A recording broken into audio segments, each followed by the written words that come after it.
வணக்கம். இன்னைக்கு நாம வடிவேலுவோட நடிப்புல வெளிவந்திருக்கிற தெனாலிராமன் படத்தோட விமர்சனத்த பத்தி பார்க்கலாம். இது உங்களுக்கு வடிவேலு ரொம்ப நாள் கழிச்சு நடிச்சு வெளிவந்திருக்கிற ஒரு கம்பேக் மூவி. கிட்டத்தட்ட 3 வருஷம் ஆயிடுச்சு அவர் நடிச்சு. ஸோ அவரோட காமெடிக்கு ரசிகர்கள் ஏகப்பட்ட பேர். அந்த எதிர்பார்ப்புல தான் இந்த படத்துக்கும் போனது.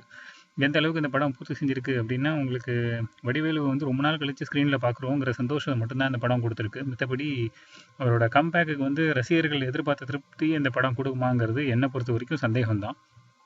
ஏன்னா படம் உங்களுக்கு குழந்தைங்களுக்கு நிறைய பிடிக்கிறதுக்கு வாய்ப்பு இருக்கு. ஏன்னா அவரோட ஜாக்கிரதையா அந்த பாடி லாங்குவேஜ் அது இதுன்னு சொல்லி நல்லா காமெடியா பண்ணியிருக்கிறதுனால குழந்தைங்களுக்கு இந்த படம் பிடிக்கிறதுக்கான வாய்ப்புகள் இருக்கு. பட் மித்தபடி இந்த புலிகேசி அந்த மாதிரிலாம் எதிர்பார்ப்போடு இந்த படத்துக்கு போகாதீங்க. ஏன்னா அந்த அளவுக்கு எதிர்பார்ப்புகள் இந்த படம் பூர்த்தி செய்யலை. டைரக்ஷன் யுவராஜ் பண்ணியிருக்காரு. ஸ்க்ரீன் பிளேவும் அவர் தான் எழுதியிருக்காரு. அந்த ஸ்க்ரீன் பிளே தான் இந்த படத்தோட பிக்கெஸ்ட் ட்ராபேக்காக எனக்கு தோணுது.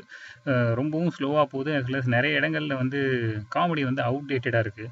ஸோ அதனால் இப்போ உள்ள மக்களுக்கு இப்போ உள்ள யங்ஸ்டர்ஸுக்கு முக்கியமாக அந்த காமெடி பிடிக்குமாங்கிறது சந்தேகமாக தான் இருக்குது. என்ன இப்போ உள்ள காமெடியில் உள்ள மாதிரி விரசம் இல்லாமல் கொஞ்சம் வடிவேலுனா விரசம் இல்லாத ஒரு காமெடி அப்படிங்கிறத ப்ரூவ் பண்ணுற மாதிரி தான் இந்த படமும் வந்திருக்கு. அது ஒன்று தான் இந்த படத்தில் நல்ல விஷயம்.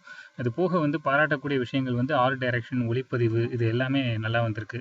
இமானோட மியூசிக் பாட்டுலாம் வேகத்தட மாரி தான் வந்திருக்கு. ஒரு ஸ்பீட் பிரேக்கர் தான் அந்த படத்தோட இதுக்கு நல்லா வரல.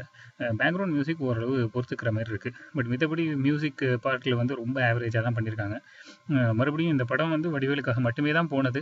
அவரோட எக்ஸ்பெக்டேஷனே இந்த படத்தில் ஒரு கம்பேக் மூவியாக சொல்கிற அளவுக்கு இந்த படம் ஒர்த் இல்லை.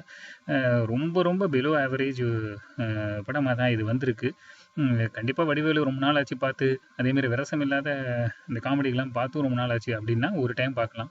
அப்படி இல்லை மறுபடியும் ஒரு புலிகேசி மாரி விழுந்து விழுந்து சிரிச்சிட்டு வரணும் அப்படிங்கிற எதிர்பார்ப்பில் போனீங்கன்னா இந்த படத்தை அவாய்ட் பண்ணிடுங்க. நன்றி.